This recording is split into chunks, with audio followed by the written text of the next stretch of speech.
the injury caused me to walk funny now and so on. Oh, this guy is a peacemaker because of his life. And this life has started to be able to figure out that the most important thing that we can do is to figure out what our vision of peace is. As an educator, we always get people to think about setting your goals, your objectives, your this, that, and the other thing. And I've taught from university on, even at the United Nations, I gave a program, and at Oxford Medical School on stress. Because I've been on a hijacked airplane, Japanese Red Army, automatic weapons, hand grenades, plastic explosives, and it was not nice. I got off first. Before I got off, I got into the deepest state of meditation I'd ever been in. I was the first person in the second class section to talk to the hijackers. When I got off,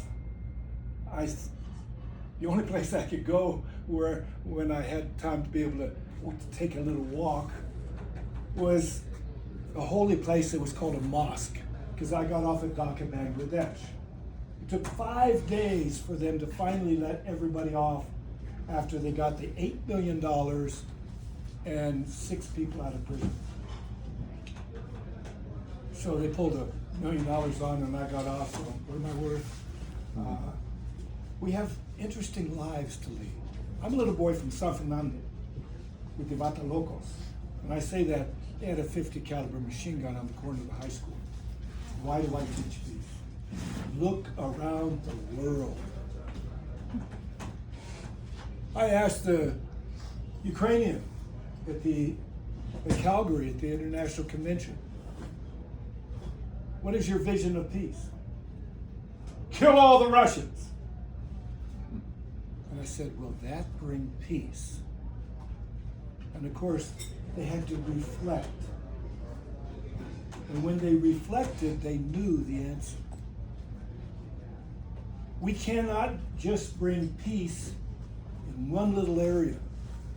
Like this idea of healing people with diseases that can be cured, like polio or this cancer and so on. We have to heal the heart and soul of people. We have to get people focused. We get to get people focused on making peace in everything. Everything is peace. What do we focus on instead? We focus on getting grades. We focus on giving to the teacher what they asked us to give them so that they know that we got what they wanted us to get. They didn't teach us thinking necessarily, but we did feed them back what they wanted, and we got what they gave us. We do not look. How many people have seen the news lately?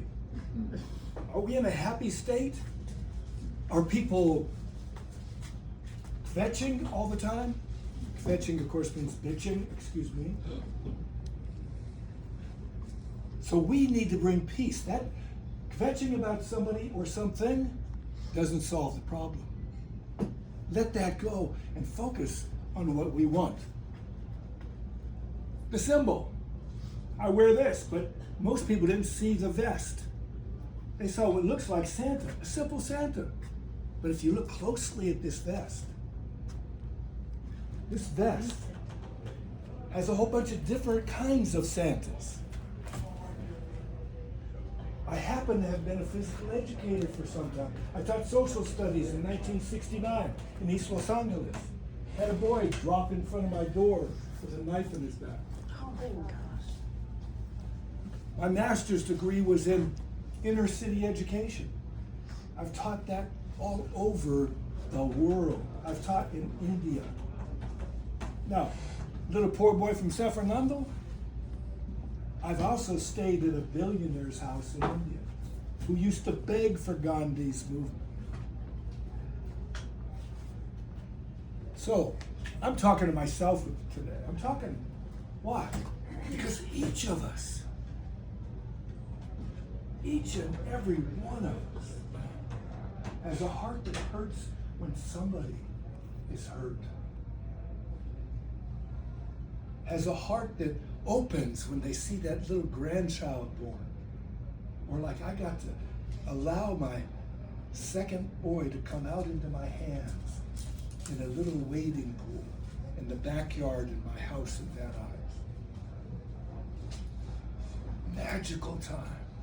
Talk about heart opening. This is what we get to focus on, is opening people's hearts so that we can do this. We need the peace. The only way to create is to focus on peace and allow love to create peace in everything. Everything is peace. This symbol is an open heart. And where is the heart open toward? Forward. We give the love forward before we get it from anybody. And what does love create? Before I leave today, actually right now, I'm going to give you the peace salute, because I really want to salute you for being peace builders. So here it is. You know this symbol. We get to see the world as it is. It's all love. If you believe in God, God is love. And God can only create what? Love. Because as above, so below. And then you say, zoom peace. And you throw the love out to the world, and it creates peace. If you read much, read a book called Power versus Force.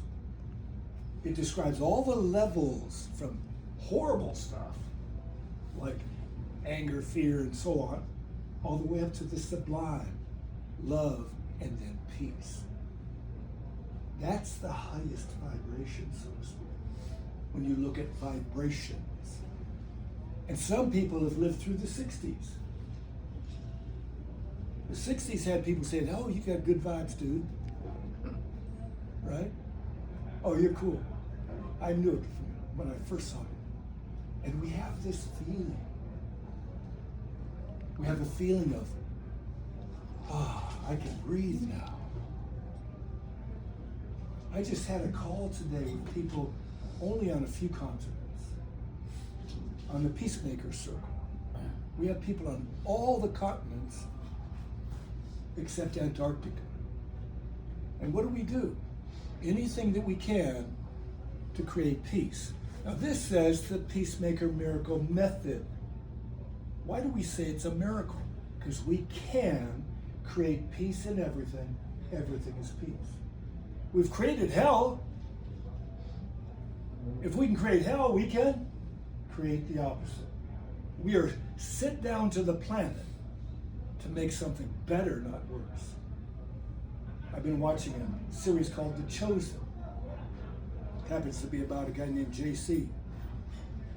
Has initials like that anyway. Interesting. We get in good discussions because we've got people of all kinds at the home that I live in. I live in a house, but it's more like a halfway house, not necessarily for somebody that's struggling this way or that, but we've taken in homeless people, and we've had people that are kicked out of their home after 50 years of marriage.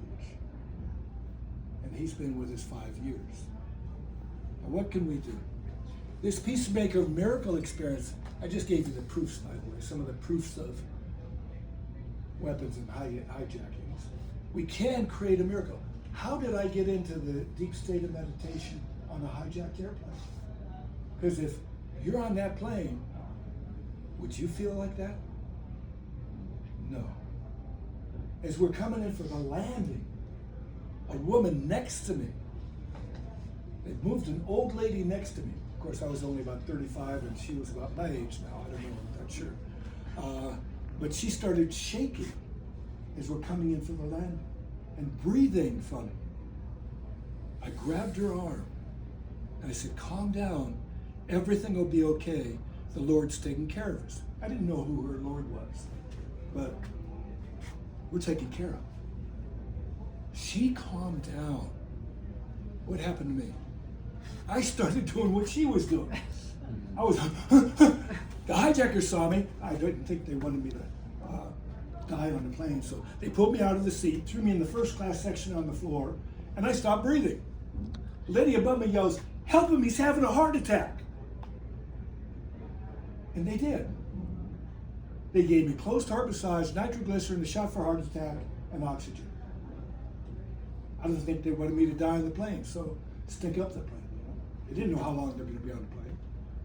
That's my idea. So we can get into a state of mind anywhere we are. I was at Saugus High School mass shooting. Think of this, one boy gets to experience all these things, right? You have your experiences that bring you to life or bring you to not feeling so good. Meditation is the most powerful force that I've ever seen. One of the world scriptures says, "Be still and know that I am God." The thing that gets us caught from behind is your head. O.J. Simpson said that, by the way. He said, thinking is what gets you caught from behind. And he got caught. Of course, he said that when he was an all-American running back, but that was another story. He got caught for something else. We're going to create peace in everything by repeating it. Imagine when we thank, I put thank you. I didn't say thank God or thank, because people may not believe in God. So thank you, the higher power. Some people know about those 12-step programs. So thank you for peace in everything. Now watch, everybody bend forward. Bend forward with your hands like this. As you're ready to breathe in, thank you for peace in everything as you're bending back. And you touch your heart and allow your heart to touch your fingers. Everything as peace. Thank you for peace in everything. Everything as peace. Thank you for peace in everything. Everything as peace. Thank you for peace in everything. Everything as peace. So you can keep this up longer for a good long meditation and drop into a deeper state. The important thing is at least 3 times a day, 3 times or more, you do this. Why do you do it 3 times a day? Morning, noon, and night, or whatever. We do it to get that memory, that law of predominant mental impression. The more we think of something, the more we get. So if you're thinking about horrible things, what do you get? You get to feel bad. Whenever, I had a boy that sucked his thumb for 14 years at Van Nuys Middle School. I said, "Do you want to stop sucking your thumb after class?" Nobody else was around. And he said, "Yeah." I gave him a practice. It's called switching. And you can switch. I've had a guy stop drinking and drugs. I've had people do with this switching practice. They stopped all of those things because it's a psychosomatic spiritual practice. You want to learn it real quickly? Yes. I hate to have you just listen. This is all. That's why this guy's always active. He's got to deliver the goods somehow. So here we are. Take your hands like this. When you think of something negative, like, "Oh, I always do that," or you say, "I'm so sad," instead you say, switch, and you say, "Why am I so happy?" And then you take your right hand at the base of your torso at the center of your body, right near your arms, and you say, "Thank you, I love you." You zip that up, that energy, that new thought, into your body. You are now, "Why am I so bad?" Why do I ask the question? It's not an affirmation. It's an affirmation. Why? Because an affirmation, like, "I'm happy," and your mind is saying, "No, you're not, you dumb shit, you're sad." Excuse me. I know you never heard that before. I say chit. Chit in Sanskrit means energy, divine energy. I lived in India a couple of years, learned a lot, and taught a lot. I taught at the National Institute of Sports, and one person set 8 national records. She now lives in Glendale, California. I get to visit with her sometime. Anita Sood is her name. And she was a swimmer like I was. I was an all-American swimmer. You see, I can't walk or stand too well because I have been diagnosed with neuropathy. Notice I did not claim I have it. I'm not claiming anything negative.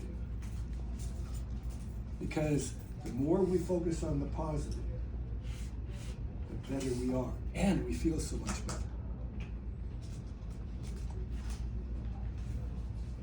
We can go to the next slide.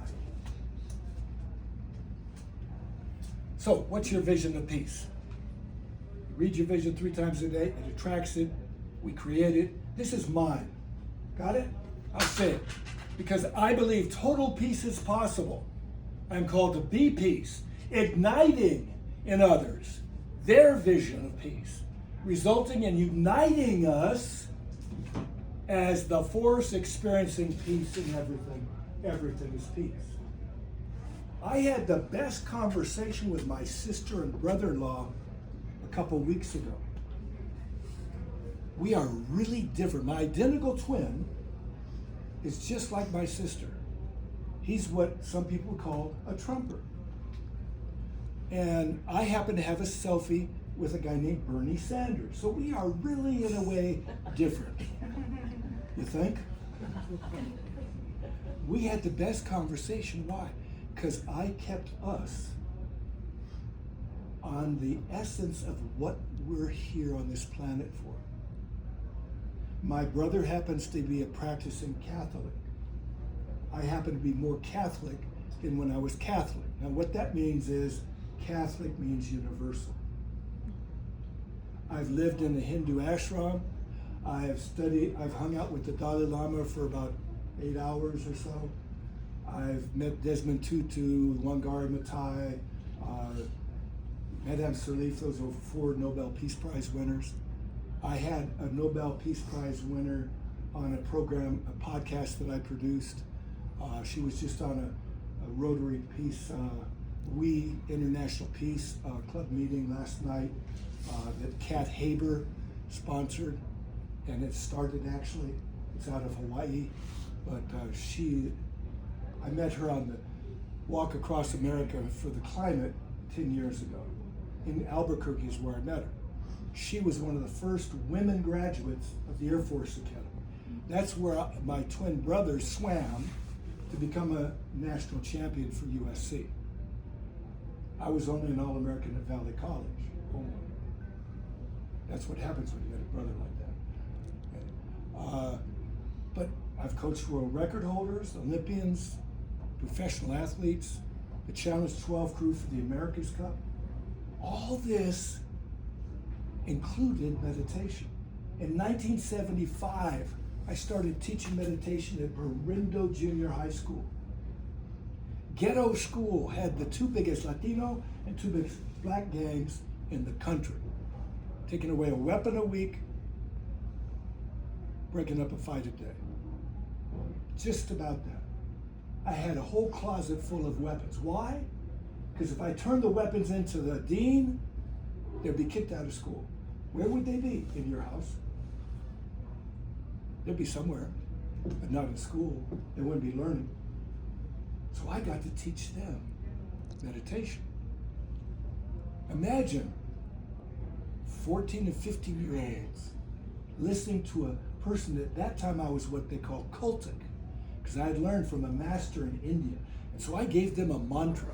But first, the first week, I said, you're going to put your homework on the corner of the table, you're going to put your book open to what it says on the board, and you're going to sit up straight and close your mouth and eyes until I